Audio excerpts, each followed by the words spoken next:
right, let's get it. Welcome back to another episode of the ToD Podcast, y'all. Today, and well, I guess for those who are looking live, and then obviously for those who are joining, through the podcast, on the later date, we got our guy Lake Lewis this week to talk about the draft. But prior to Lake, I got my boy Dre and AJ. Like I said, he is a man who is in the weeds of the sports business. All right, you never know what he's up to on a given day. Today he's handling business. He may join us. I hope he joins us, but if not, we understand he got shit he got to take care of. It's an important week for him. And a lot of people that he's representing. So, if he joins, we get to chop it up with him as well.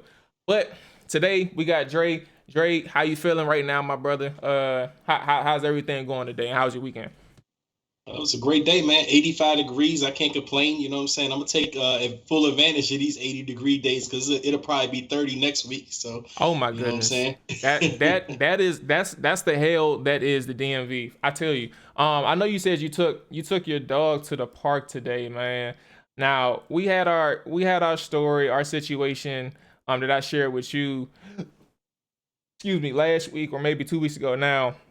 Why exactly did you say you didn't really take your dog to the dog park on these days? Because usually it's the best day to do it, but you said something about little man, he got a little problem with some folk. Well, yeah, no. See, the thing is, like, he get the ladies. You know what I'm saying? My dog is a ladies man. So he get the business. They challenge him. You know what I'm saying? Other males want to see what he about, and then it turned into something I don't want it to be. So me and him, we just on days like this, we go to the farm, be in isolation. I get it. Hey, so like we ain't trust me. We not being disrespectful over here. We just talking about female dogs in the literal sense. It's nothing personal over here, big dog. You know what I'm saying? We just talking about our pups, man. Well, first of all, before I ask how you doing, let's get this formal introduction out of the way, right? So, we got the cool cat joining us, right? Most of y'all who are plugged into the DMV, the Washington football community are already familiar with Lake Lewis, but I do want to officially welcome Lake to the ToD Podcast. Before we get started, you can find Lake Lewis's work on thesportsjourney.com, who he's also the owner of. And then you can hear his thoughts and opinions on his own podcast, the After Practice Podcast, which is available on all podcast platforms, or is it just Apple Podcasts right now? Nah, it's all of them. Spotify, iHeartRadio, you name it, it's there. Yes, sir. Yes, sir. So, Lake, how are you doing, my brother? You joined us at the perfect time. We just getting started. How you feeling, boss man?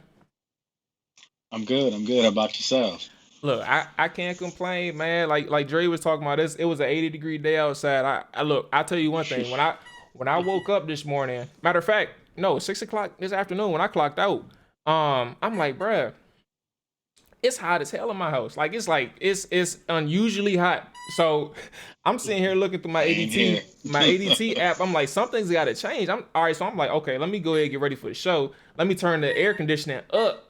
And so when I'm doing that, I see that it's 76 degrees in my house. 70 degrees, 75 degrees in my house. I said, this can't cut it. This cannot cut it. I'm be sweating bullets. I'm gonna have lip sweat. That's annoying. I don't have no hand rag near me, man. So I can't complain, man, at all, bro. At all. Nah, it definitely was a hot day out there today, and I had my second COVID shot today, so.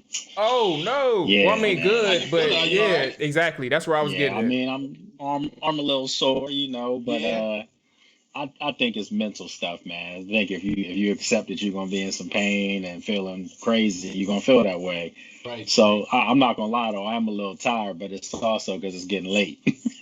Yes, that's what that is. That's very important. All right, so you know what I'm saying. Look, we ain't gonna keep you up too long, But I do want to make you aware of this if you are not aware, right?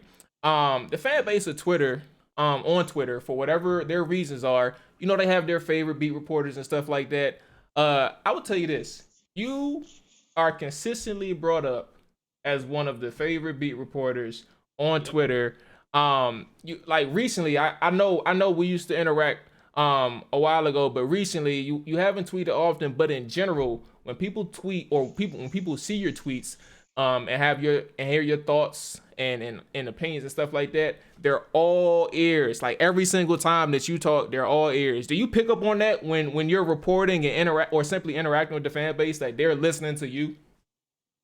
I do. I do, and I appreciate it. Actually, I put a lot of work into being, consistent as far as what I put out. And one thing that I also try to stay consistent is to just not talk to talk.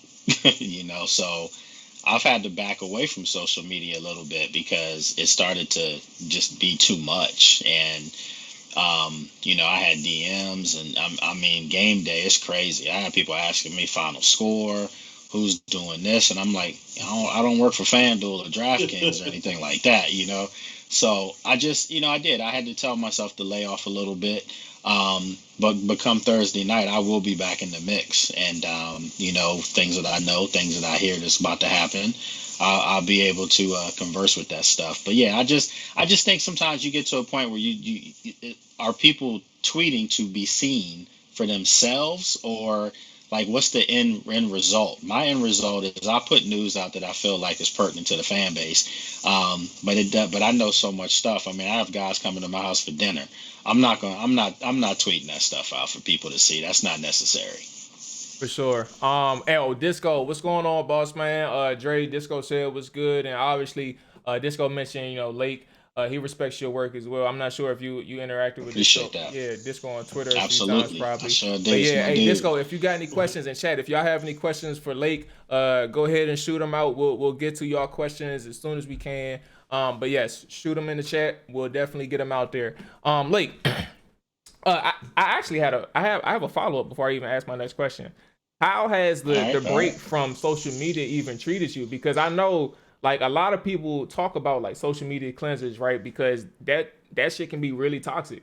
It can be toxic. People can be out there for the wrong reasons, and it's not. It don't matter how much we try to say like something is not our business, because it's not. Like, we truthfully don't care. But sometimes the thought creeps into your head, like, what is your motive? Like, what exactly are you doing out there? And sometimes it gets out there. But how has the break from social media treated you in terms of like a healthy mental capacity? Like, that's been good for you, I'd imagine.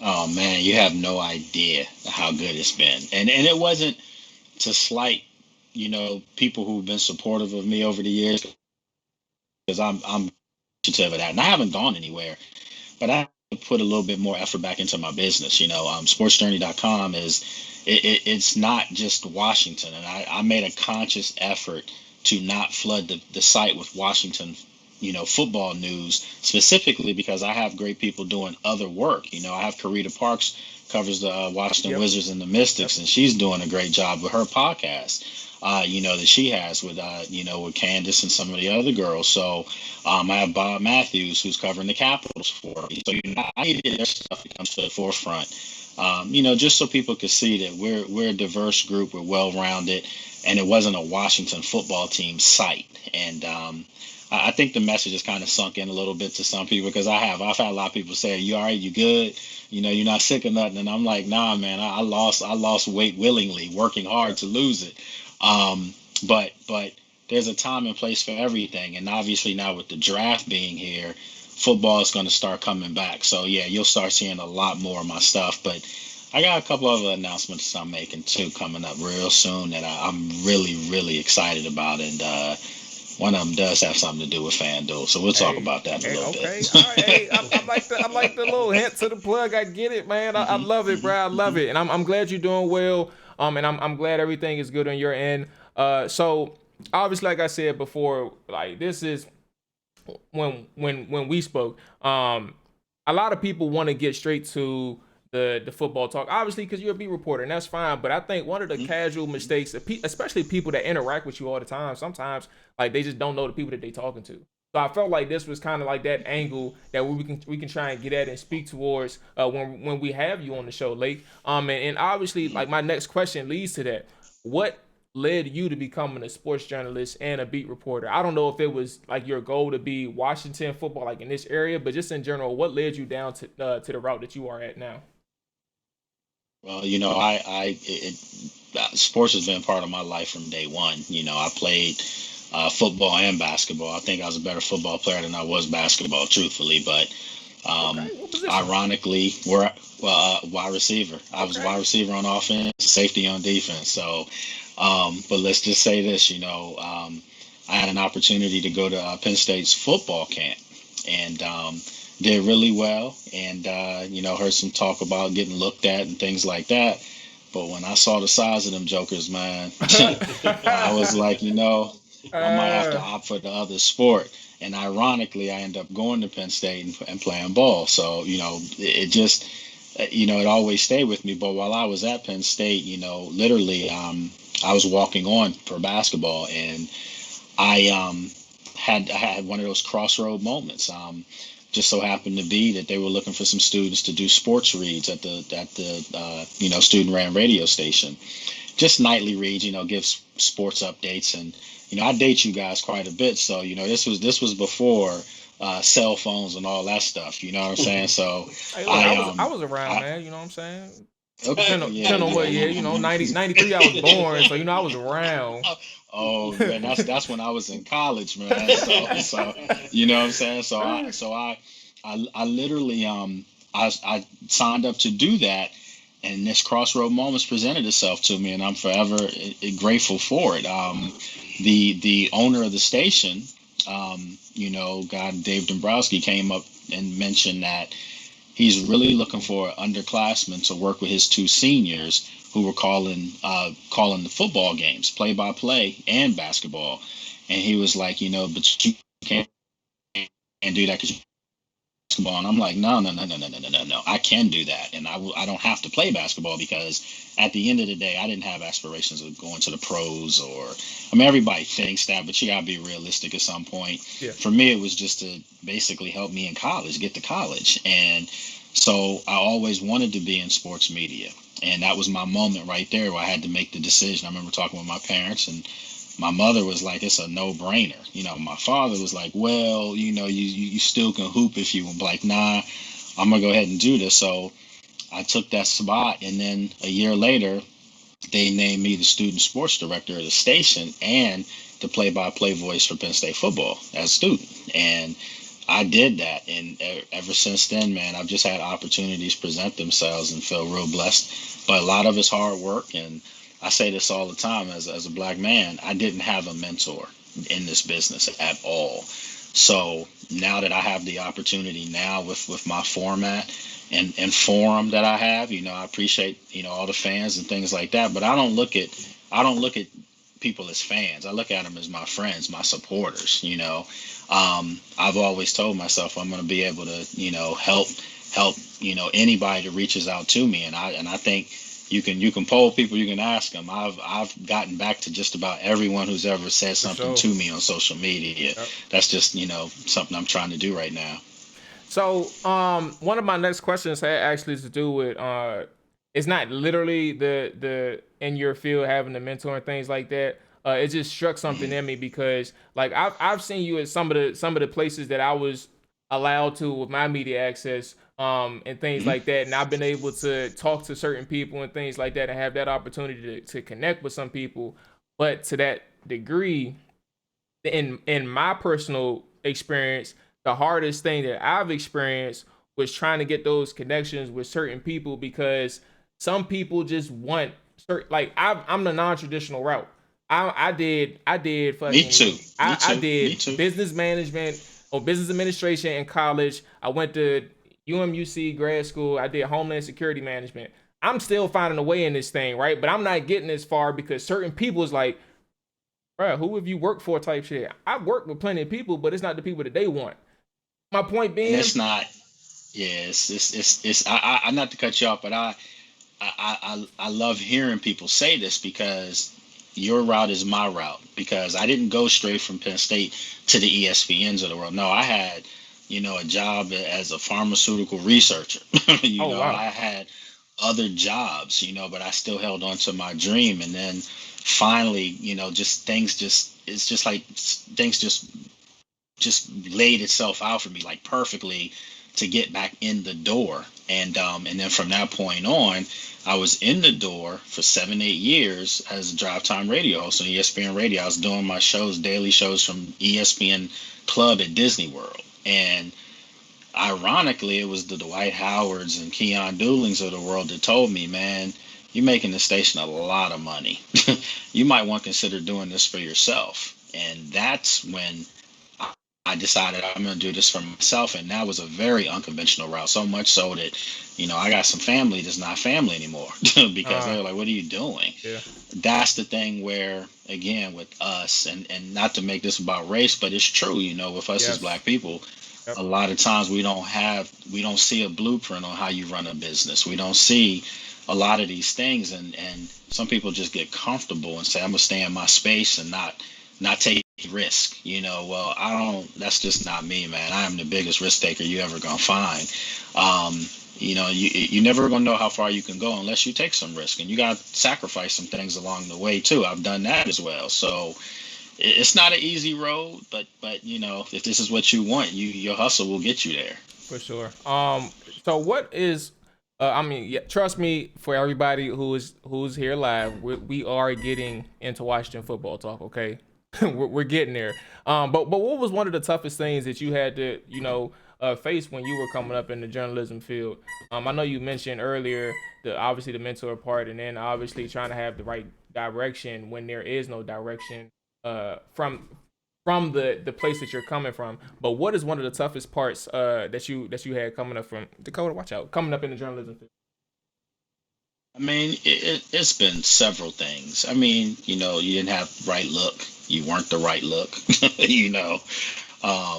I've had it, man. I mean, I've had somebody to tell me, if they're watching, shame on you, because this is my trademark. But I had people tell me I can't have a beard. I need to be clean shaven. And I'm like, look, we can grow nice beards too, give us a chance. Right. And, so you guys have known this has been my thing for like the last 4 years, and I cut it off recently and almost got sick, man. I could not believe I did it. So I was like, I'll never do that again. But, it's just little subtle things like that you hear, where you're being told that you don't fit the description. And the problem I've always had with that, but the description that we cover is me.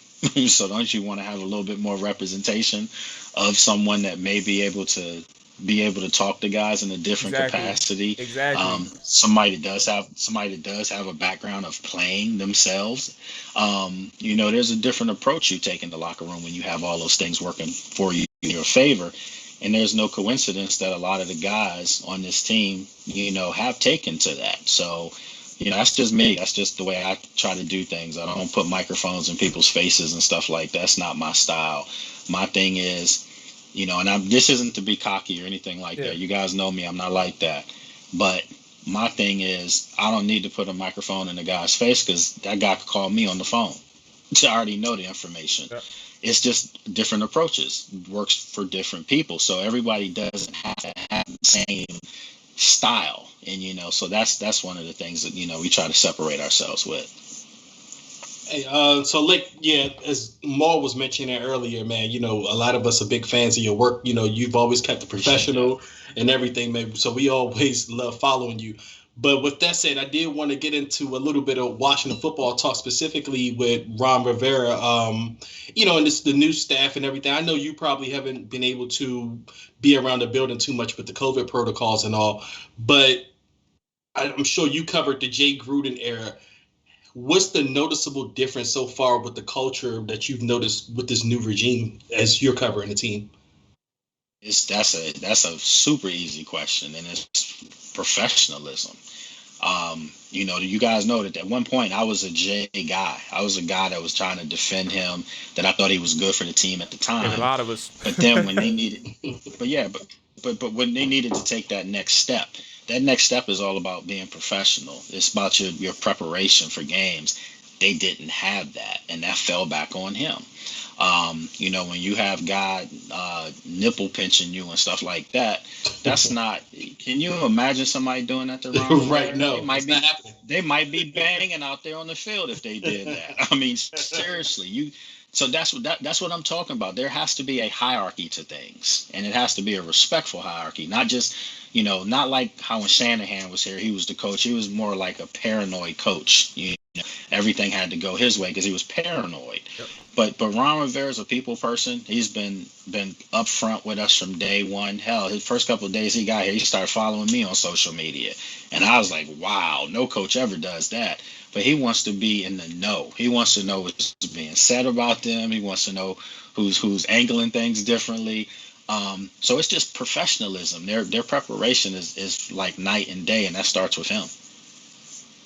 So and it's been a year, right? So I'm not even gonna hold you to this grade. So it's gonna be a forever evolving thing as you get more information, right? But to this point, how would you grade his progress in terms of like developing and shaping the culture to his extent? And what grade would you give him, and why is that? It's the best. This is the best setup I've covered here in 10 years, and it's not even close, frankly. I mean, in the pudding. I mean, this team made the playoffs, and I don't care when everyone says, it was a terrible division. Somebody had to win it, and still, if I told you before last year started the NFC East was going to be down, it was going to be terrible, most people would assume that Washington would have been the mud of the division regardless. They would have been the worst team. Well, for them to not just win the division, but overcome all the adversity that they had to come with at that quarterback spot. Alex Smith not being able to play because of injury. When he did play, he was a shell of himself. He couldn't move. Dwayne Haskins he was never an NFL quarterback at any point. And then Kyle Allen comes in, he gets hurt. Taylor Heineke comes in the playoff game and makes you say, wow, if this guy, had played earlier, maybe this offense could have done some things. So, you just look back at all these different things, and it's all a reflection of the coach and how you handle stuff. He was dealing with cancer himself during this season, overcame that. And, when players see you do things like that, they play for you. So that's what I think this was the first time we saw that in a long time. So the grade, I would say, for me, I had graded them last year at an 88. And, literally I had a number. It was an 88. Somebody said, well, I'm not 90. Nah, man, you get an A, you got to have a winning record. And you're 88.2. going to have done something in the playoffs. Yeah, so they were an 88 and going up, though. But the year before, their grade to me literally was a 64. That's a big jump, man. Yeah. It's a huge jump. I expect for them to teeter around 90 this year. I still think that they're several pieces away, but they're not so far away that they can't make the playoffs. They should make the playoffs again this year, and this time they might get somebody in the playoffs. So I think that's like a 90 grade, But once you start talking 94, 95, I mean that's reserved for yeah, that's a team that's expected to do something. The Buccaneers coming to the season at a 98.5. I mean, come on, man. Yeah. So, in your opinion, because we're going to go ahead and shift to the draft here. In your opinion, how big is the upcoming draft for Rivera and his newly formed staff? Obviously, there's quite a few new faces around, and he has about 3 or 4 heads with him that's collectively working together to give him the best information possible. But with his staff that he's formed, how important is this first draft for him? Or first draft, Second quote draft. unquote. Yeah, Yeah, second draft. yeah, yeah, yeah. No, it's very important. I mean, anytime you have your draft, you want to hit on your players.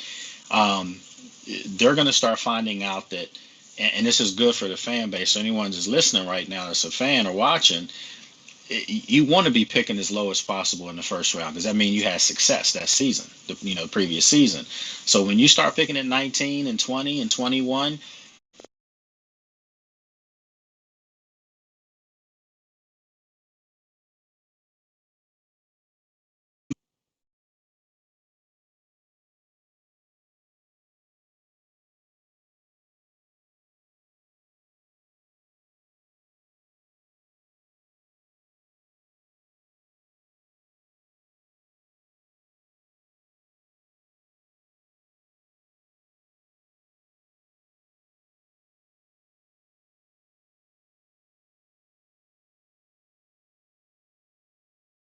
Uh,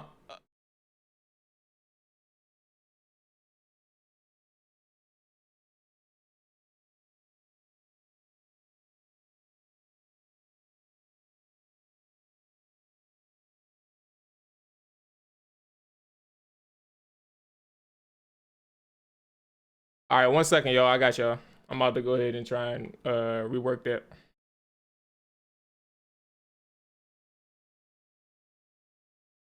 Matter of fact, give me 2 seconds. Give me 2 seconds, y'all.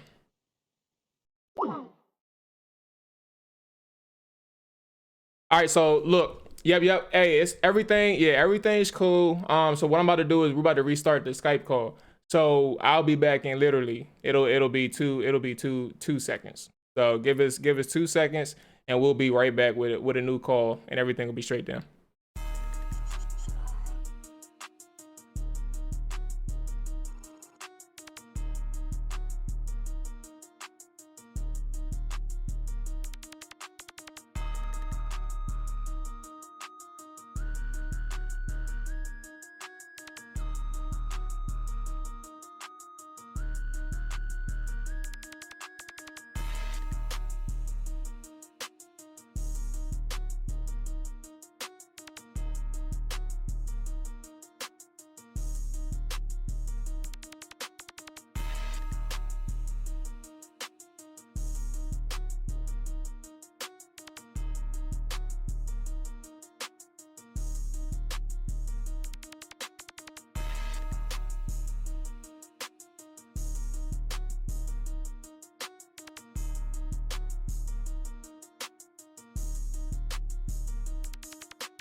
Good to go.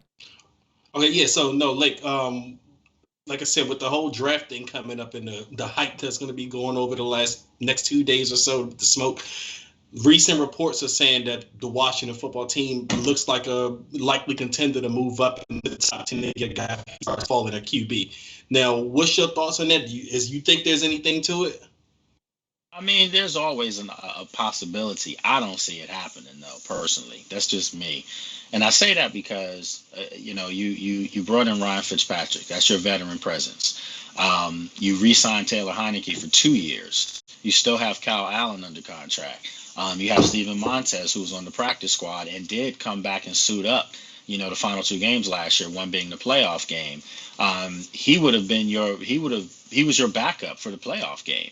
So, you have to think about that. If you have 4 guys that you feel that comfortable with, at some point they've all suited up, they all have been on the field.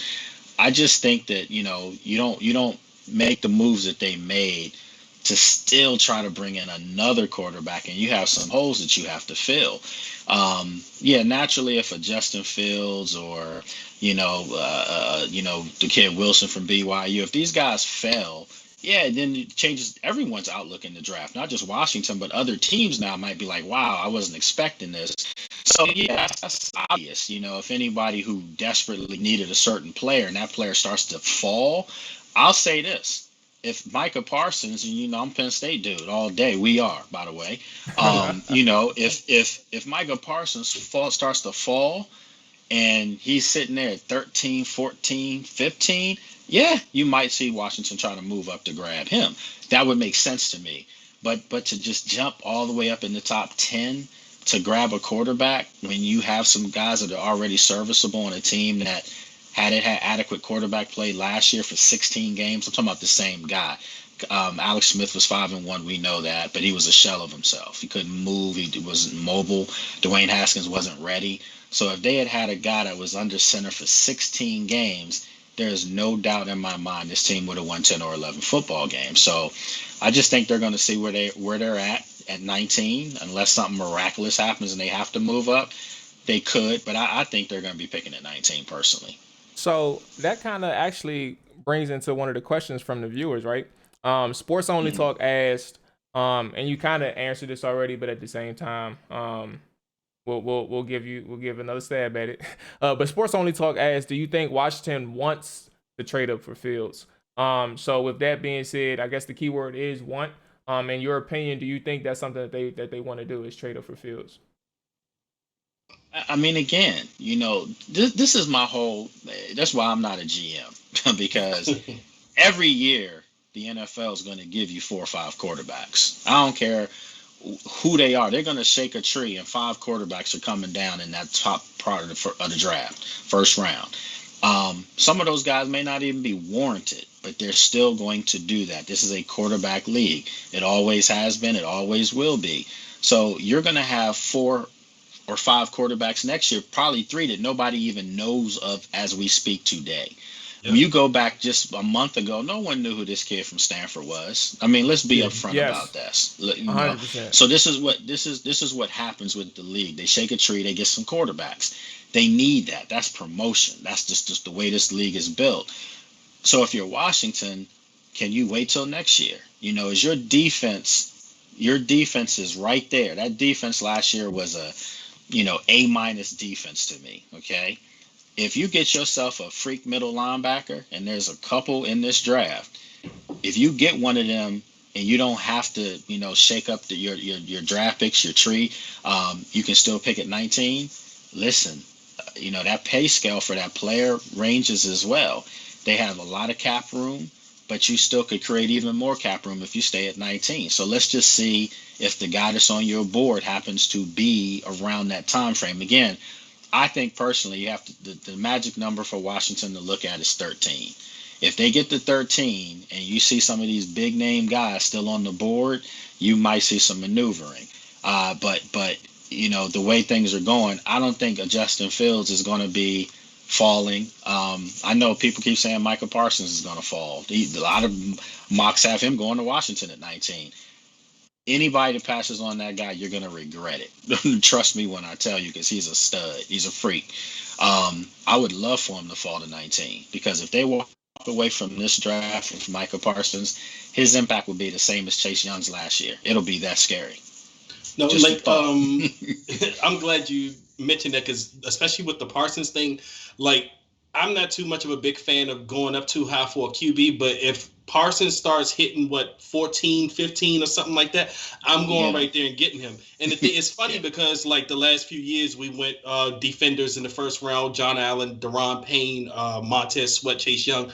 So back in those days, I was like, okay, so we drafted defense first. I want to start going offense heavy. But now I'm back to if these premier defenders can, because the premier defenders in the draft, they don't, you can't find them all over the draft, kind of like how you can find a wide receiver all over the draft. We got Terry McLaurin in the 3rd round, Antonio Gibson in the 3rd round. So I'm like, okay, I will trade up for a guy like a Parsons, or even the cornerback J.C. Horn. I would go up for him a couple of spots as well. I mean, those are premier defenders you're talking about that you're probably not going to find in the 3rd round, whereas this is a deep wide receiver draft. This is, you can get a tight end, a wide receiver, 2nd or 3rd round. I'm all for it. But something else happened today. I did want to ask you about your opinion on the Eric Flowers move. Do you see that impacting the team's move, not only their draft moves, but is there a possibility that maybe Sheriff can get moved at any point before the season?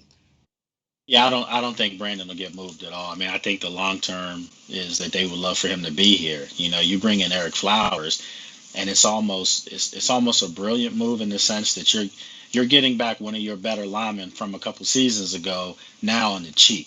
I mean, really, you got him at a discount bargain rate, and he likes it here. I know Eric likes it here personally. I know he likes it here.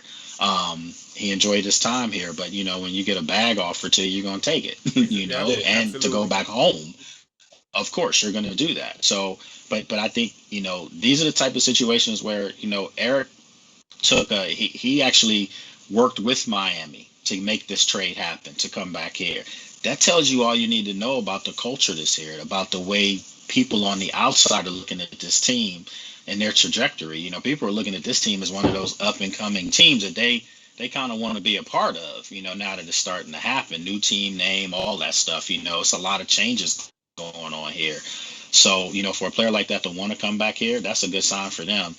Does it affect their draft status? Not necessarily, because I don't think they were going to ever take a guard, and I doubt that they're going to contemplate moving Eric back to left tackle, because he struggled there a little bit when he was in New York at that position. I think guard is his natural position. To me, I think this is going to be curious to see what they do with Sadiq now, because Charles, he was from LSU, rookie last year, played in one game, got hurt. initially he was supposed to be the left tackle.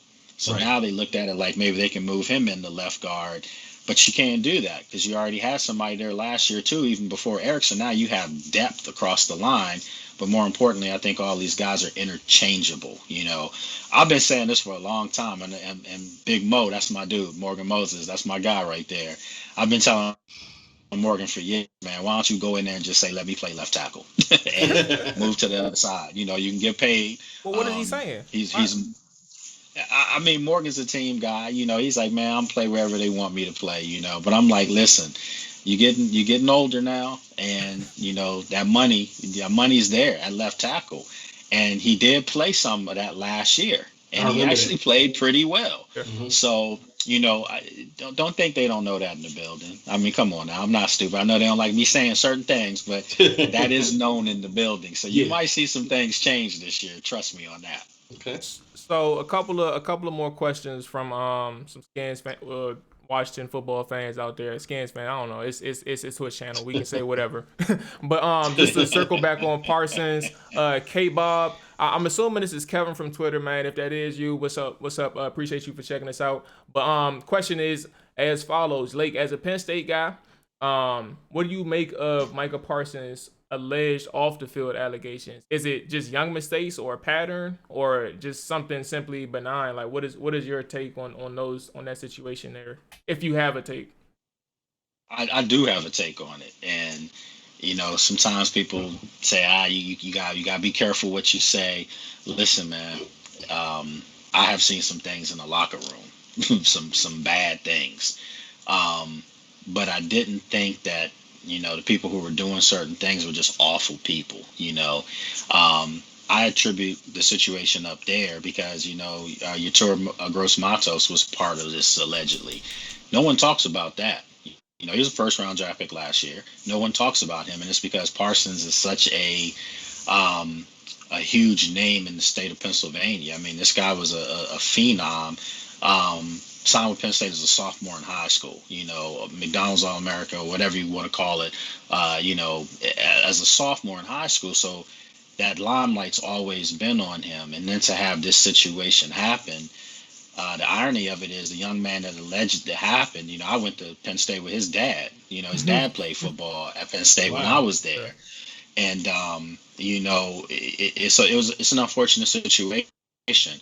Some people say it's hazing, which is a red flag to a lot of people.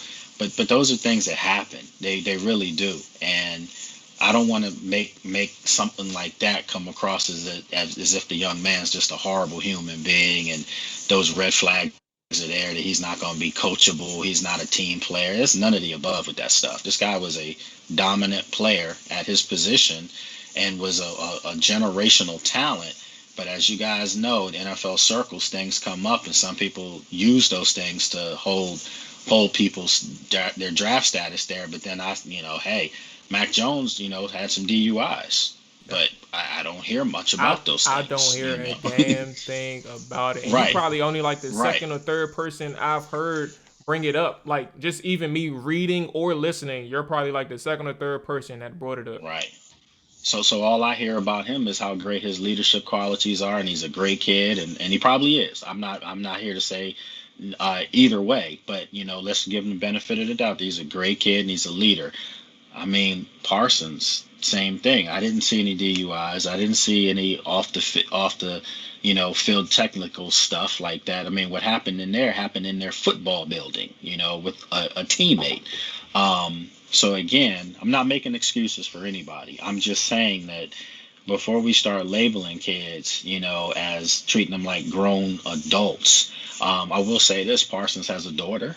That was one of the reasons why he decided not to play this past year because of COVID, just to be, family and train and get ready for the league. So, let's put all the stories out there if we're going to put some of them out there about the young man. For sure.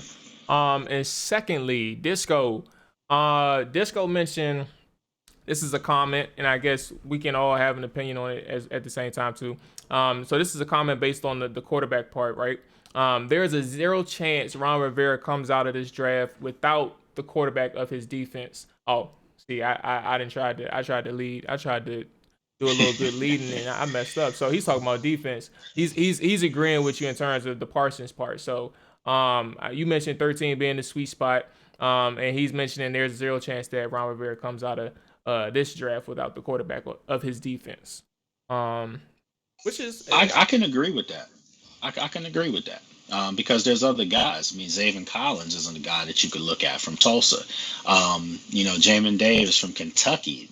Remember that kid? I mean, he's another athletic marvel. I mean, 6'3", 234, 42-inch vertical. I mean, 4.4 speed at that linebacker spot. So you can plug any of those guys behind that front four, and they're going to be able to wreak some havoc if they have that athletic ability. And Cole Holcomb's my dude, but that's a guy that can make when he's in position, he's really good. Yes. But when you lack supreme athletic ability at times, sometimes those mistakes kind of show themselves. I'm a John Bostic fan too, but if they can get themselves another just upper echelon elite middle linebacker to play with that front four that they have, and I always say a front five because keep in mind Matt Ioannidis will be back too. So, I mean, man, they're going to be feasting all over the place. And then you get the kid Jackson from Cincinnati, top corner coming back. I mean, they've got an opportunity to if they get that quarterback for that defense in the middle, it's going to get ugly. For sure. I mean, for me, I got a question. One more thing on for me. Speaking of the defense and moving parts on defense, what do you make of the whole Landon Collins situation with this position change talk from Rivera? Mm-hmm. Man, I mean, listen, I think I took some slack for this last year, but I call it like I see it. Landon wasn't playing that well.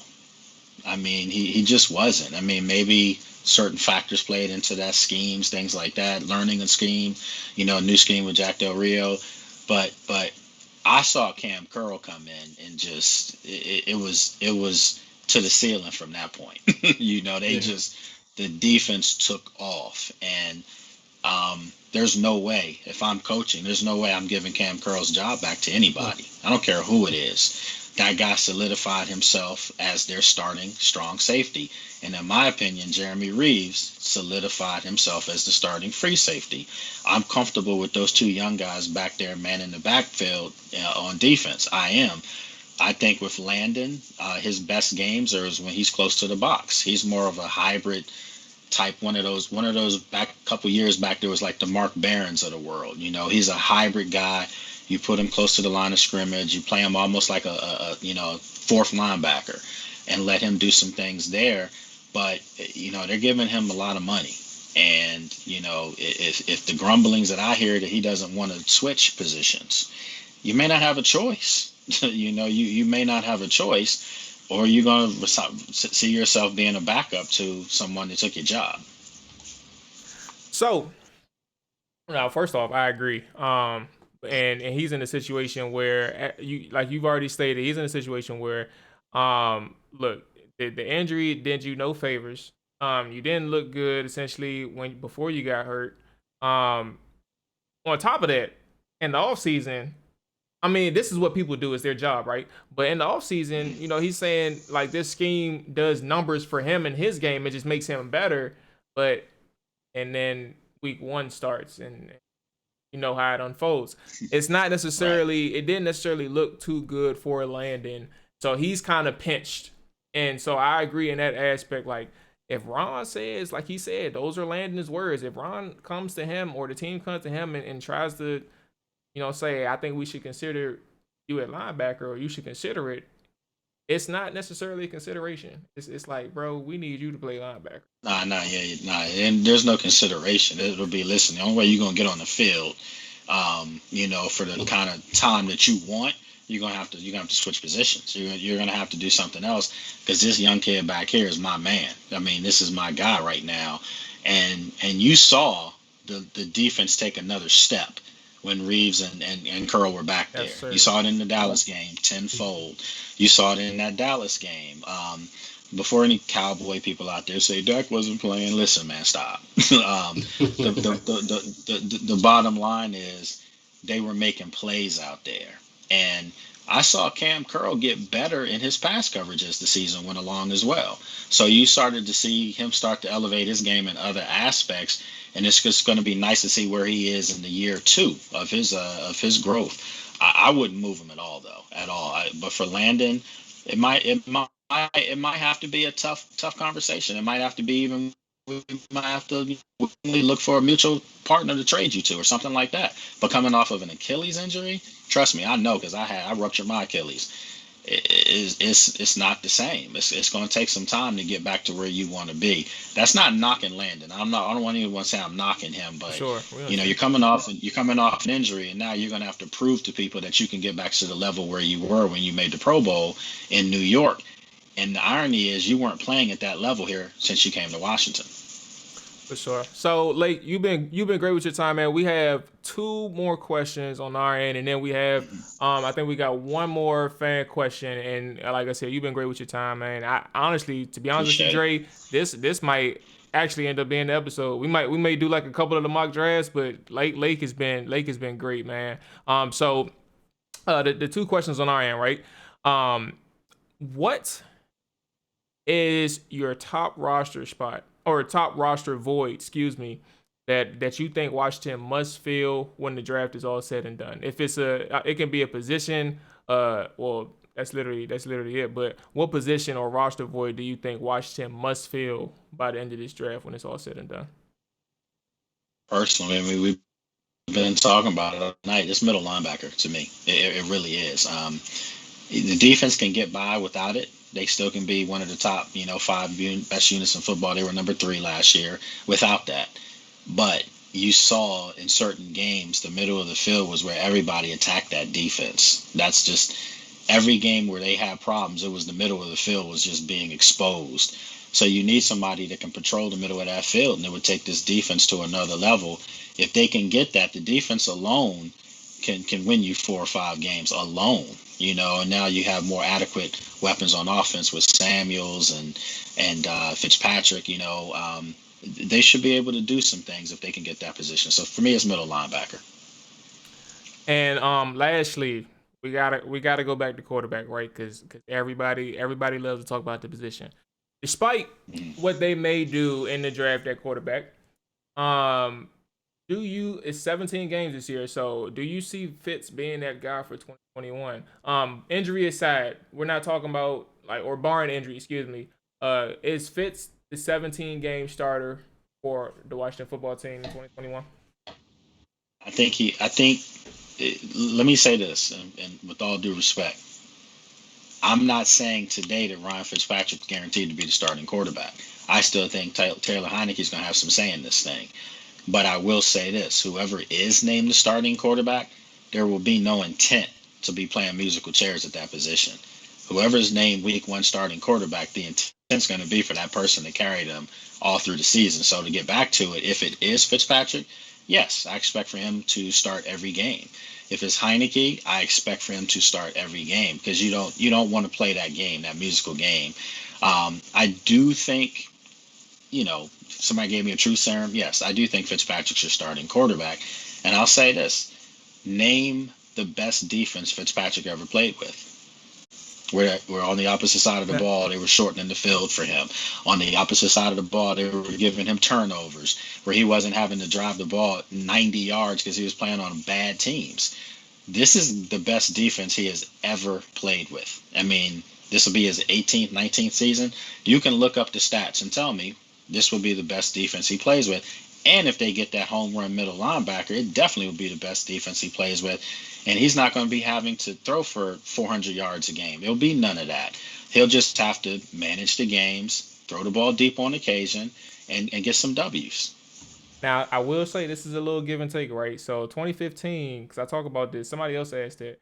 The Jets was a really good defense in 2015. But to your point, they went 10-6 that year. So they were still good, but they just couldn't. They just 10-6, and then you got the Patriots. They played in the division with 10. Exactly. Yep. Yeah, I was gonna say they played with a team that was always there with Tom Brady. Sorry, I mean, so it's as good as it gets. They still couldn't do enough, but 10 games is still really good, especially with a really good defense. So To your point, he didn't have to do much then, and they still found a way to win 10 games with a really good defense led by Todd Bowles at the head coaching position. Okay, so the fan question or football fan question. Kevin asked, or he stated, it's about receivers. Some have said this draft could be setting the table for who will take over in the future, like acquiring weapons. Obviously, if Devontae Smith will fall, it would be difficult to pass on his talent.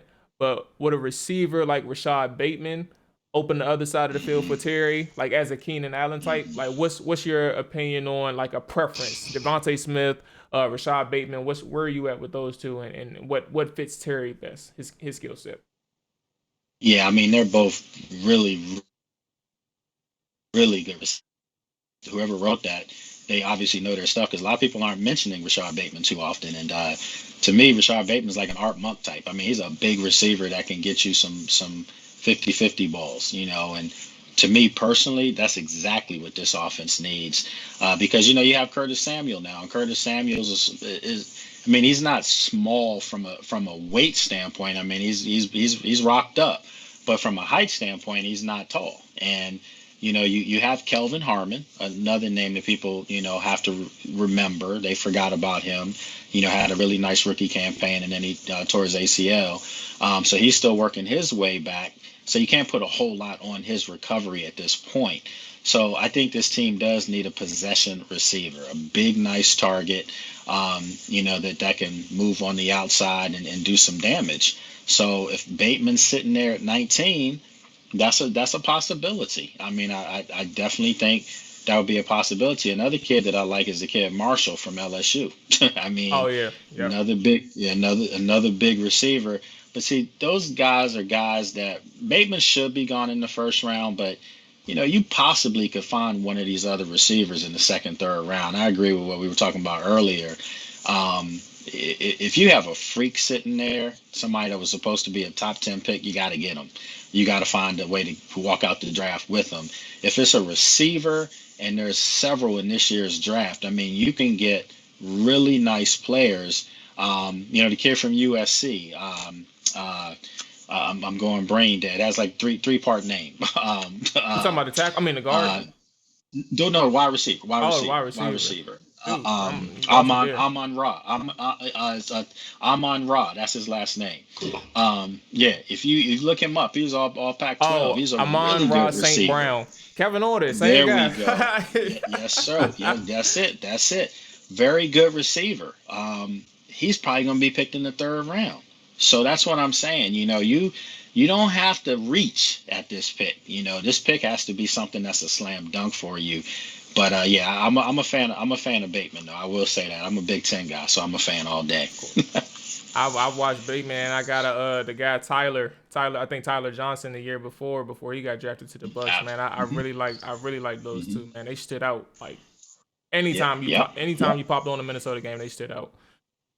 Right. All right. So Lake, man, before we get up out of here, go ahead and I know we plugged you in earlier when the show started, but if there's anything else you'd like to plug or reiterate, man, this is the time for you to do it. The floor is yours, boss man. Tell them where they can find you, what else you got going on, all these type of things.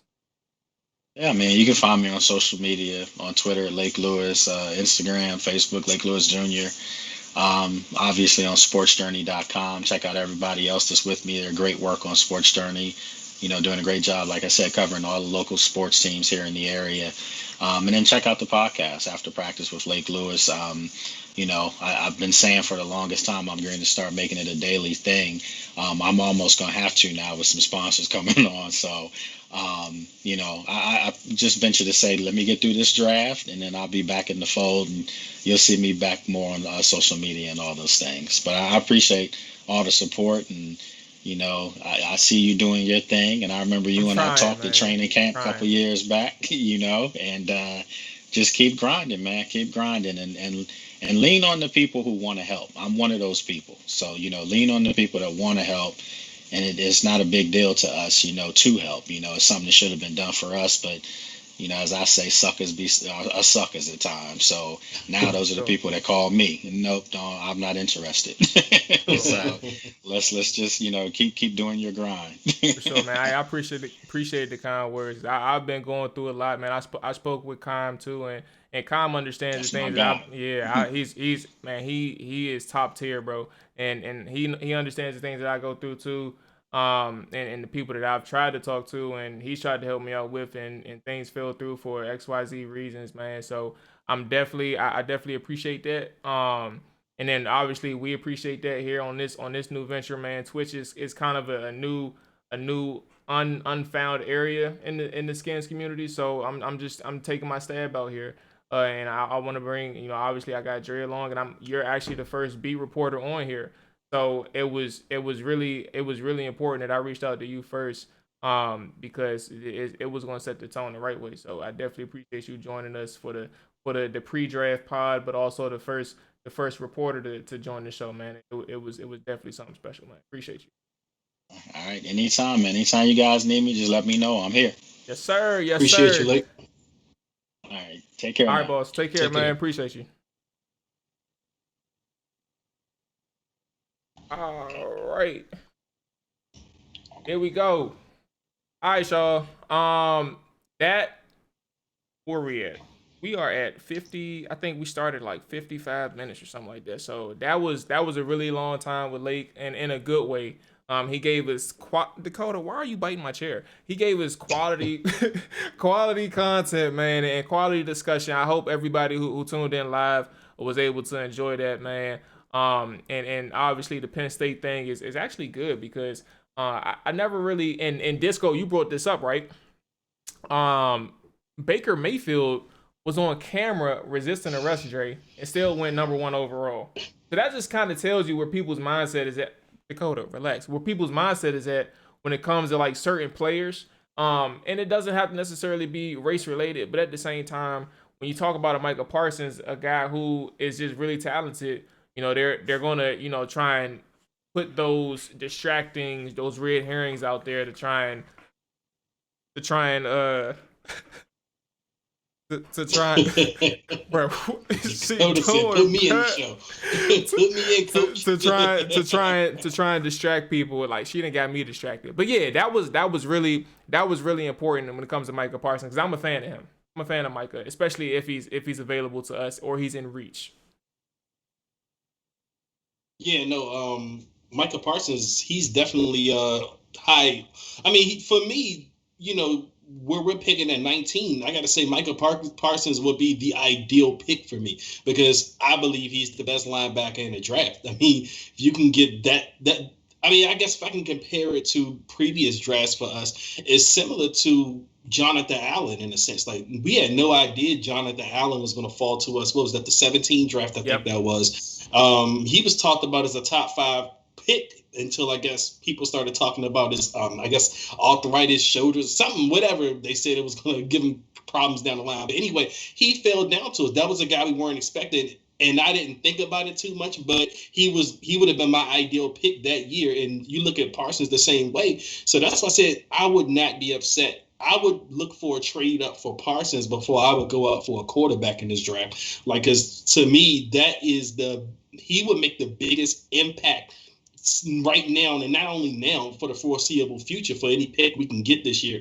I mean, of course, if you hit on one of the quarterbacks, if you moved up and one of them were the guy, but I'm not all that convinced that, the guys outside of like Trevor Lawrence or Zach Wilson is going to be great. I mean, because, people talk about it every year with quarterbacks. You may have like 2 or 3 of them in a draft that may hit, and that's on a good draft.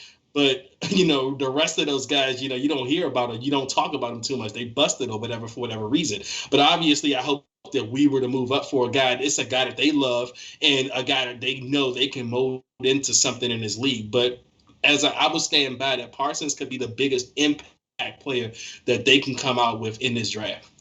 Yeah, quite frankly, that's my go-to. The linebacker position, number 1. I'm not going to lie to y'all. I understand. I truly understand the importance of offensive line and defensive line. I'm no fool. But in a position where Washington is at, Also, how they performed last year with the unit that they had, showing that they can look a little bit better with competent quarterback play. I'm not pressed to go first round with an offensive lineman. I need a playmaker, whether that's linebacker, whether that's receiver, whether that's quarterback, whether that's DB. I need a playmaker. I'm not getting that in the offensive lineman.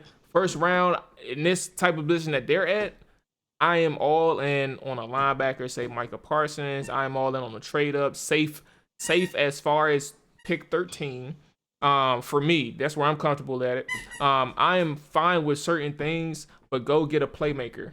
That's all I'm asking for Thursday at pick 19. We'll figure out the rest picks 2 through rounds 2 through 7 later, but number 1, it has to be a playmaker. I'm not okay with an offensive lineman. I'm gonna be quite clear. I'm just not there with So that will piss you off if we go OL in the first round. Would you be pissed? That's a good question, because truth be told, it takes a lot to piss me off. I think I'd be disappointed, but it's like, you understand the purpose. You understand the purpose behind it. I'm just not a fan of it. It wouldn't piss me off. It takes a lot to piss me off. I'm gonna be quite honest with you. I don't get mad at I don't get pissed off or hate a lot of things. So unless it was egregiously stupid, like if they somehow fucked up and drafted a punter, which they won't do, like that's something that will piss me off. That will make me mad. But that's literally it. Okay. So Dre, we can go ahead to the spotlight, right? We have quite a few things. So we have 4 mock drafts, recent mock drafts ahead of Thursday's first round pick for pick 19 that we're going to take a look at. There's 2 first round picks, and then there's 2 3-round drafts. So there's first, second, and third round in the latter 2. But before we get there, JP Finley has 5 bold predictions that he has for Washington's 2021 draft. I'm not sure if you were able to read that yet, but I'm gonna go through the list for us and just get your reaction off of it, right? So, number one, there will be no trade up for Trey Lance. A quick sentence that he said off rips was this: "Hey Dakota, bro, relax. All right, I'm not here to mess with you. Like, take. I don't want no fights right now. This rumor got you gotta leg. get her some marrow bones, man. Man, bones. Look. She don't take her bones. She has her bones downstairs, right? But she doesn't, like, I don't know what prompts her to either leave it upstairs or take them upstairs. Sometimes she doesn't do that all the time, but she has them. She's interested in the ball right now, the squeaky ball, which is terrible for a podcast. So this rumor got legs in the pre-draft process. It might be exciting for some fans, but it doesn't seem very believable. So he believes it's just something that's just not believable in his end. So no trade up for Trey Lance is number 1. Number 2, go big or go home. Oh Lord, this is terrible. Washington will draft an offensive lineman with the 19th pick. It's not just about the hole at left tackle. Yeah, that's what he says. It's not just about the hole at left tackle. All pro right guard is under contract for one. Also, he's playing the last year angle of it all.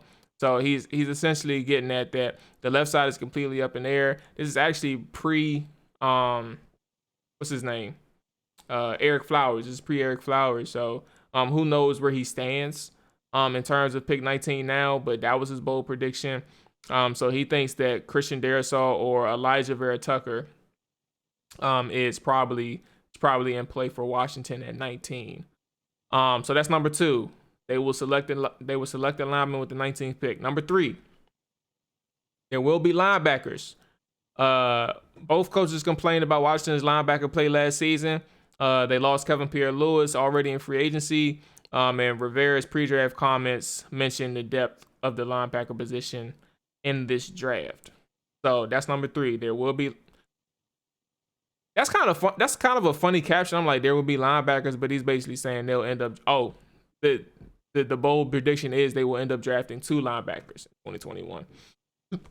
So number 4, More help for Logan Thomas, right? Samus Reyes is an intriguing prospect, but Washington needs at least one more tight end on the roster that has actually helped the that has actually played the sport before. So the prediction here is that not just Washington will draft a tight end, but that the pick comes between the second and fourth round. So he's thinking a high end tight end. And then number 5, weaponizing the offense. Everybody wants to know if Washington will take a quarterback. And while that likely won't happen in the first round, it could happen in the later end of the draft. So Rivera talked about the great depth at the receiver position in this draft. So expect a rookie wideout to join Washington's offense this summer. So that's it. Essentially, there will be no trade up for Trey Lance. There will be an offensive lineman selected at pick 19. There will be 2 linebackers drafted in 2021. They will take a tight end in the high-end portions of the draft. And they will expect a rookie wideout to join Washington's offense this summer. Is there anything that stood out to you that you either agreed or disagreed with or just wanted to comment on? First off, I like JP. He's my boy, but I don't think any of his suggestions were bold picks.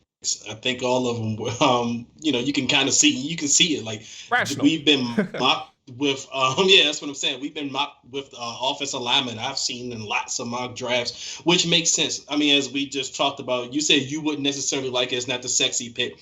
I get it. But for me, I would look at it like, when we drafted Brandon Scherf, at the time I was hard on Amari Cooper and Leonard Williams in that draft. Then when we drafted Scherf, I had to think about it. I was like, okay, all right, I get it. But I'm like that with every offensive lineman we drafted. Like, I go back to the early 2000s when we had the 2000 draft where we literally had the second and the third pick in the draft. Like, that was crazy, the second and third pick of the draft, and we drafted Chris Samuels. And at the time, I was a lot younger, so I valued the, position players, and I wanted Peter Ward bad in that draft, but we drafted Chris Samuels, which you trying to say I'm a little ass kid, bro? That's what you calling me? No. I ain't saying that because you didn't say you wanted somebody like Peter Ward, which I wanted. But it's just it's never something you really beg for in a draft is, I want to draft a guy that's not going to ever have the ball in his hand. Like, but you get it. Like, I think Disco said in the chat, it's like, wanting wings, but you have to eat your vegetables. It's good for you. I want the wings, but, they're not, the vegetables aren't wings. I totally get it. But that's how I would feel if we went, that's perfectly fine. I'm not begging for it. I don't want it, but I get it and it will help. But a reason why I'm not like super into drafting an offensive lineman is because I felt like we weren't bad on the offensive line last year. I don't remember the exact numbers, but I know Cornelius Lucas wasn't bad at all in his left tackle spot. Nobody expected him to come in and do what he did. Now, granted, I don't know if he's the long-term answer or not, but he played well in his sample size. But that's why I wouldn't be too pressed about drafting the OL. Like I said, I would still be okay with it, but I'm not pressed about it. As far as everything else, quarterback, I think my bold prediction is they probably don't even draft a quarterback this year. I'm probably going to say that. That's going to be my prediction anyway. I don't think they're pressed. I don't think they're as pressed to draft the QB as a lot of the reports have come out to say.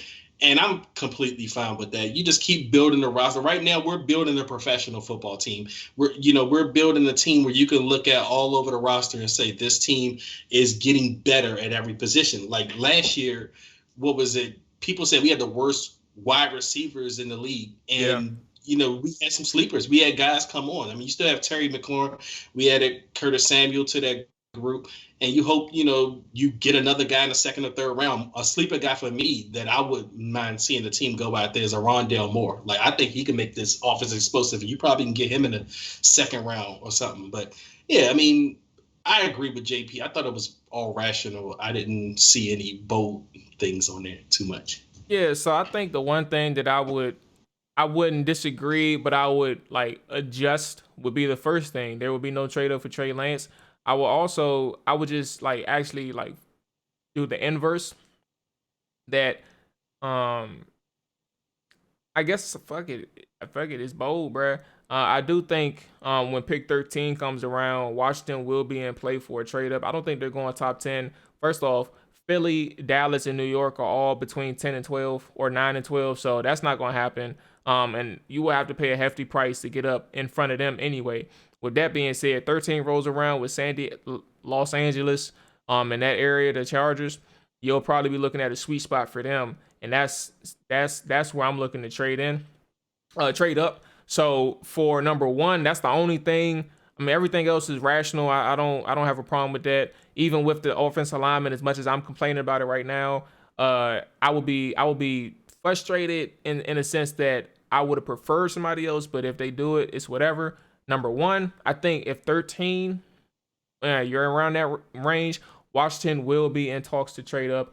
I don't know if they'll have enough to get it done, but you will hear their name Thursday night talking about pick 13 and possibly trading up to get a guy.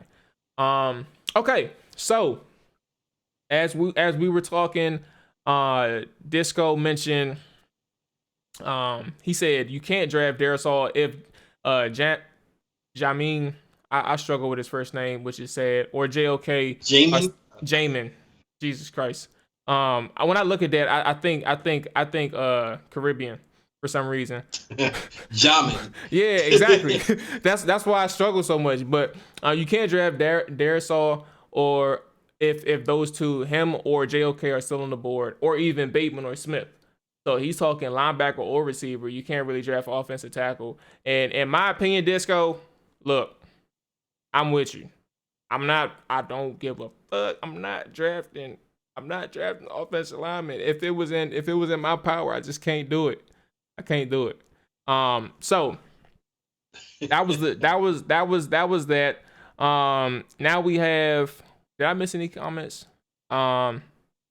Yeah, I agree with you, Kevin. Whoever they take just needs to be good. Whatever they give up to get a quarterback, a linebacker, or whatever, they just need to hit.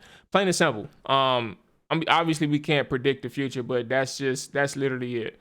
All right. So we have 4 mock drafts. So to streamline this, right though, Dre, I'm gonna just read the picks that these guys have for Washington. And obviously we can give our opinion on that. The first one being, let me delete these tabs because we weren't even able to get to these subjects. All right. Boom, boom. Done. All right. So Charles Davis is up first, right? He has his first one. This was actually last week we meant to get to, but let me mute this tab just so. Here we go. Number 19. Charles Davis had Washington taking Christian Darrisaw. His comment, exactly what the doctor ordered for Washington. The addition of Darrisaw allows Morgan Moses to stay at right tackle, which is kind of a conversation that we already had. Like Morgan, now I don't know when Lake said what he said about Morgan. I don't know if Morgan was giving him fluff in a sense of like he's giving it the team to make the decision, or if he really is cool with switching to left tackle. But I don't know like to what decision or what type of thing did Charles Davis have in mind when he mentioned it allows Morgan Moses to stay at right tackle. Like was that the deciding factor for him having us to select Darrisaw? I'm not entirely too sure on that one. Where are we at? Number 2, Hogs Haven. This is written by Everett Glaze of SB Nation. He stated that Washington football is taking Davis, the linebacker from Kentucky, with the J in his first name. He is selected. He is selected at number 19 for Washington. They mentioned the Washington football team has been very busy in the offseason, acquiring talent on both sides. However, both sides of the ball. However, the team still has a few glaring needs. Scott Jennings is the guy the person from Hogs Haven who actually wrote in depth on the pick itself, mentioning that Rivera knows good linebacker play, and he was not seeing that for the most part of the season, as we all mentioned and as we spoke to with Lake. Basically, Davis is one of the fastest rising defensive players in the draft. He has the size and speed to take over the middle of the defense. And he will quickly, under Jack Del Rio, he will quickly mold into a key piece behind one of the best defensive lines in the NFL. So that's the comment from SB Nation and Scott Jennings of Hogs Haven. So we have Darrisaw. Excuse me, y'all. We have Darrisaw. We have Davis. And then we have two more. I'm going to do the first rounds of the 3-round drafts, and then we can talk about those first 4-round picks, first 4 first-round picks, and then get to the latter 2, the second and third rounds. All right. What the hell is that? Who do we have for this one? CBS Sports. Christian Trapasso of CBS Sports. He has Washington selecting. Oh, we need to mute. We have Elijah Vera Tucker. So that's the second offensive lineman that is selected in these mock drafts. I am getting depressed. Trying to read these things. This is not my steez. But yes, so far we have Darrisaw, Vera Tucker, and Davis. All right, Disco, my bad, man. Hey, enjoy your night, my brother. So we have Vera Tucker being selected in the 19th pick. No trade backs, no trade up. He is the 4th ranked at his position, which is weird. In terms of him being selected 19th, but whatever. Vera Tucker. And then lastly, where is this? This is a McShay and Kuiper pick, right? So for number 19, number 19, we have Davis again. So from which one is this? This is from Kuiper and McShay. Their analysis: Washington has a great front 4, but it could upgrade a middle linebacker. Davis has elite tape from 2020 season, and he has some coverage ability too. Kuiper specifically mentioned. Oh yeah, we're gonna get to that one. Oh yeah, there we are. Davis twice, and then you have the 2 offensive linemen. So out of your preference, Dre, where are you at with the first round picks? I mean, just listening to you read off all of these different names from these different people just go to show you nobody has a clue what the hell this team is going to do on Thursday. But I mean, that just comes with picking at 19.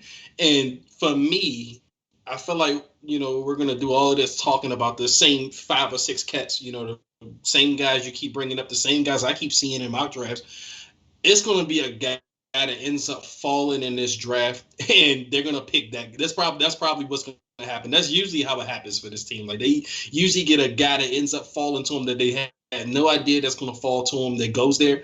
But of the group of the usual suspects that you keep seeing all over the place, for me, I guess my preference would be the linebacker. I mean, I see things about the Jamin Davis thing. I mean, I would take him. I mean, if they like him, I mean, that's cool. I mean, if he's good, that's fine. Shit, if they want him, you know what I'm saying? I ain't tripping, though. They can have him. Whatever. We'll see what he can do. It's a need, but I don't know if it's a reach or not. I mean, because I can't say what's a reach right now in the draft because you just don't know. It's not a reach until they show you what they can do on the football field.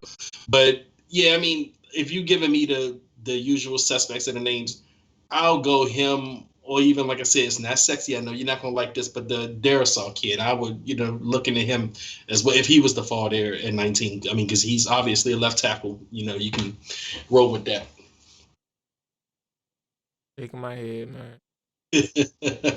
Not it. It is not it.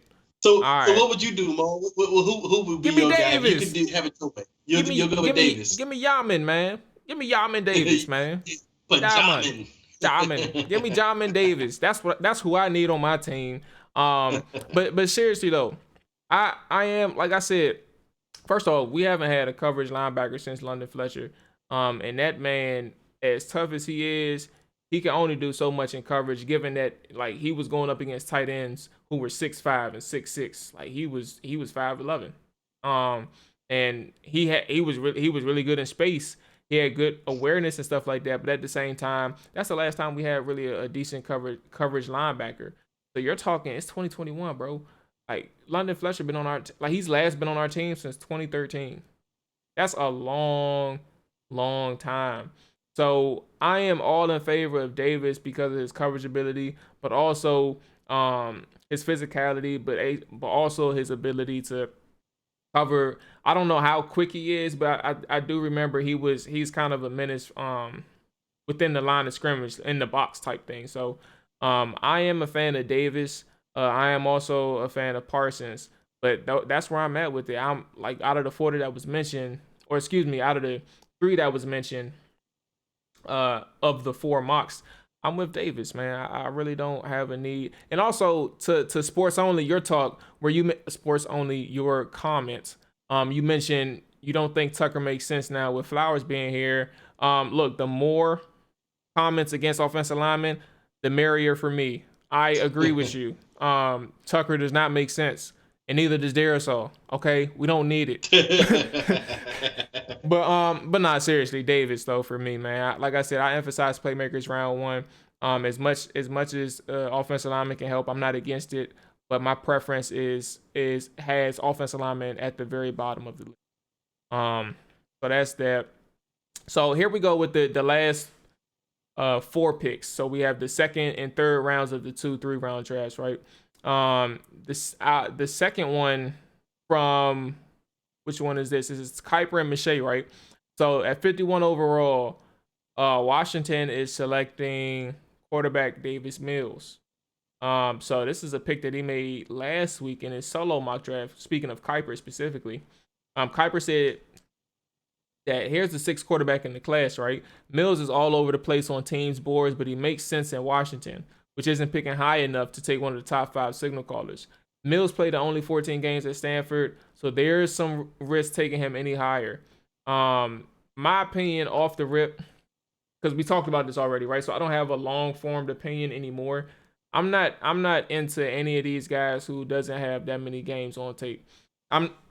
It's not feasible for anybody in terms of when you're trying to gain or get a level-headed analysis on a quarterback when you don't have X amount of passing attempts. Like if I was to look up Davis Mills stats right now and look at how many pass attempts he's had, especially hearing from scouts where they said he had the most volatile game tape, like good and bad, of 2020. Like that was kind of a issue on his end. But he's shown some skills. I'm just not. It's just not a risk for me that I'm really interested in taking. But at 51, would I consider it? I will pass that off to you first, Dre. Like at 51, is that something considerable for you? I lean no, but like where are you at? Now I had to change my stance on this one because initially I was kind of on the Davis Mills train, but the more I started thinking about it, I was like, for me, picking any of those guys like a Davis Mills, a Kellen Mond, and you can even throw Kyle Trask in the mix. I feel like at that point, you just drafting a QB just to draft one, especially where you would have to draft one of those guys in the 2nd or 3rd round. And I don't see the urgency for it right now because at that point, you're just throwing shit on the wall and hoping it sticks. So I'm against it now because, like I said, as you mentioned, the game tape, he hasn't put a lot on film.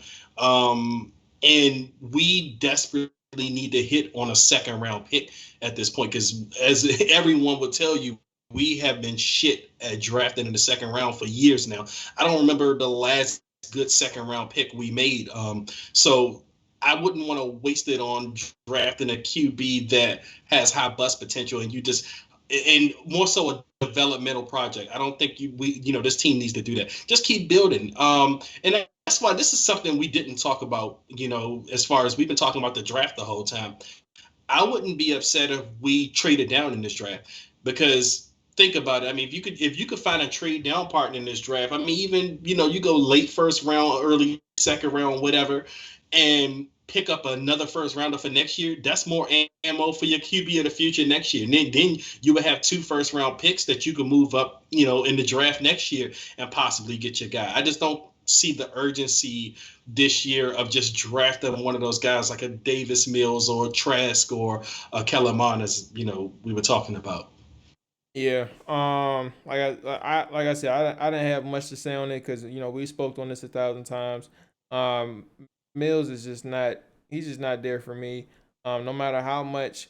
And Lewis even brought this up when we spoke. Like we haven't heard of fucking Davis Mills before 2020.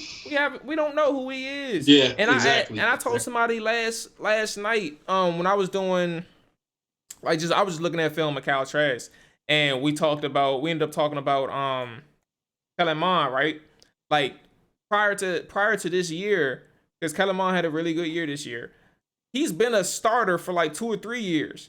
And in what earth were you ever considering Kellerman as a top end prospect, quarterback prospect? You were never doing that prior to this year.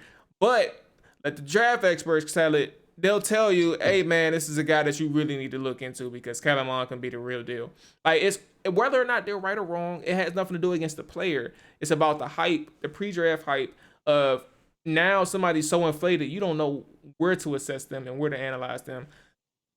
I think that's where David Mill fits in. So it goes without saying for me, man. All right. And where is this one? Okay. So because Washington has 2 third-round picks, there are actually 2 picks that I missed. I was thinking about one more, but it's 2 more picks, and I'll skim through these. The first third-round pick is offensive tackle from Cincinnati, James Hudson, and then the second third-round pick is South Carolina's wide receiver Shi Smith. Oh, this is interesting. Washington needs more weapons, and Smith is a strong route runner with good speed and hands. He really impressed at the Senior Bowl and then ran a 4.3 40 at his pro day. And truth be told, this scenario, I don't know if the players are going to land the way it is, but this scenario that McShay and Kuiper laid out, I think it works best for us, Jay, because we're still taking a tackle or offensive lineman. We're still getting our receiver. We're getting our playmaker on defense in round 1. And a quarterback. Not necessarily Davis Mills, but we're getting a quarterback in round 2. So you're getting everything that you need, but you're prioritizing your positions a little bit differently. And I think that's how things can play out. I don't know much about the Cincinnati tackle, man, but at the same time, when you're not necessarily focusing on the high end of the draft, you're still getting a guy that you can kind of develop. And it actually works well for a team that just acquired Eric Flowers and you're banking on Cornelius Lucas to compete for the starting role in the summer and preseason and stuff like that. All right, so look, I ain't gonna get on here and start lying about specific players once you start talking about the 3rd and 4th rounds. Like, right. Honestly, I kept it brief. I'm not that big into the draft, but I study every player. I'm one of those like, all right, well, once we get here, I'm gonna look at a list of available guys, and I'm gonna say, all right, this, that, or the third. But what I will say is, my favorite thing to do in the 3rd round, which we have been kind of doing lately, I would like to kind of load up on weapons in the 3rd round offensively. I feel like, weapons can be found. That's the perfect spot to find, your swing backs or your slot wide receivers or just, a guy that wouldn't go up in the 1st or 2nd rounds because there were just so many other guys ahead of him, but he could still play. So I'm looking at the 3rd round. Hopefully that's where you add a weapon such as a wide receiver. We got Smith, even a tight end. That's where you go get your guy that's going to back up Logan Thomas or push Logan Thomas. I'm more of a fan of probably looking in the 4th round to getting like your inside lineman. Like if you're talking about the inside lineman, I don't know how good tackles are once you get past the 3rd round, but like I said, if I'm looking in the 3rd round, that's where I'm saying, okay, this is where I want to build up my offense. This is where I'm getting more weapons. I'm adding to it because those 1st or 2nd rounds, I'm kind of looking at your premier defenders. But even the 2nd round, like I said, you can go. That's where you could probably go offensive tackle or something. But like I said, again, I'm not big on the whole quarterback thing in this draft. Maybe it's just this draft, but I'm just not big on just drafting a guy just to draft one. So I wouldn't look there, hopefully, in the 3rd round. Well, that sucks because the CBS Sports 3 round mock draft, in the second round. What are you doing? Anyway, second round, they have Davis Mills again for Washington. So we don't even need to talk about him anymore. They have Davis Mills in the second round for Washington, and then third round they have 2 picks. One of the things that actually JP mentioned in anywhere between the second and fourth round, right? Washington football team selects, where was he at? This was the second third round pick, but Tommy Tremble, tight end out of Notre Dame. And then the first third round pick, is Kerry Vincent Jr., cornerback, cornerback from LSU. And that explanation would be a little bit intriguing in the sense of obviously we have depth there already. So I would like to know Vincent's profile, just personally. I am being lazy when I tell you I'm not going to look it up right now. I'll tell you that. But I would like to know his profile because simply when you have the guys that they have already, Kendall, William, and then the depth pieces in Jimmy and I can't think of the last name, but then you also have the safety, strong safety, who can actually play slot as well. That's an interesting pick. I just put it that way. So yeah, that's where we at with it. We have a tight end and a cornerback in the third round for this mock draft. Personally, if I had to choose, I am in favor of that McShay and Kuiper layout and the approach that they took for Washington's draft. But that's a dream scenario. I don't know how it's going to really play out. There's so much that's going to unfold, so many trades that we don't see coming, Dre, on Thursday. That's going to impact how the rest of the draft unfolds. So it'll be interesting, man. I don't know if you had any thoughts and comments on the third round that they have for CBS Sports in terms of a tight end and cornerback. Yeah, no, I mean, even then, a cornerback also, because you can still find, good guys, there. You always find strong candidates at corner. That's almost like the wide receiver of the draft. You could find the slot corners, your nickel guys in the third round. So, I wouldn't be mad about that. But at the end of the day, you just hope, like I said, with Marty, Martin, and Ron, everyone is just cohesive in knowing what they want, and they're going to attack their plan. And it's going to look smart. like I said, but it's so hard because, we as fans, we either love it or we hate it, no matter what it is. It's hardly a gray area. A lot of hindsight, too. Yeah, and that's the thing. And like I said, on draft night, it's hard to get on here and say, and a lot of people do it. I used to do it. I don't do it anymore. But a lot of people get on, oh, that was a horrible pick. That was such a bad pick. Or you go out and say, oh, that was such a great pick, But the truth is we don't know. You just hope that they are at least looking at team needs and making sense off of that. Like you said, you don't want them going out drafted punters and, stuff like that you don't need. You can get those guys anywhere. But you just want to, hopefully on draft night, it makes sense, at least for your team, So, yes, but as far as saying something is a bad or a great pick on that night, it's just, way too early to say, Yes, sir. And Kevin, I do agree. I know I'm pretty late on your comment, but Preston Smith, to an extent, he was good for a second round pick. But John Jansen was a second round pick. I forget which year, but he was good. Yeah, he mentioned before Preston, he was saying it was pretty much or probably Fred Smoot in 01 was his guy that he mentioned. I don't know. I don't remember what year John Jansen was picked, but I do. He was a good lineman for what it's worth. I don't know what round. I was too young for that. But yeah, I think he was after Chris Samuels. Okay, so it was actually around the same range. Then you're talking about Smoot and Jansen in that same area. Okay, that kind of proves everybody's point. Oh, we old as shit. it ain't nothing going on for real. In terms of second rounds. All right, so yeah, we gonna go ahead and close out. Dre, I know you mentioned the draft on Thursday. I will be doing a live stream of the draft.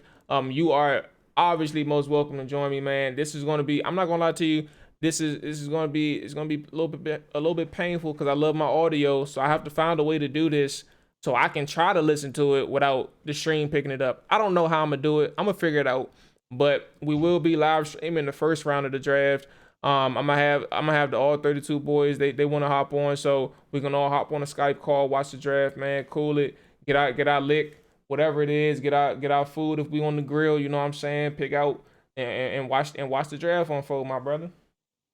Yes, sir. Hey, I'm with it, man. I'll join in.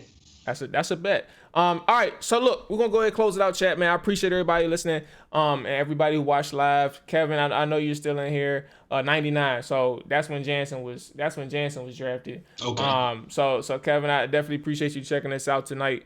The podcast version, for those who are watching, the podcast version will be out tomorrow. YouTube will probably be out later tonight, if not early tomorrow morning.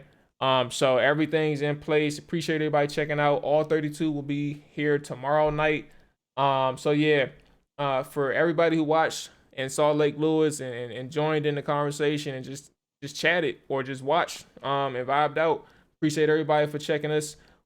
I'll be back tomorrow. Dre will be back Thursday.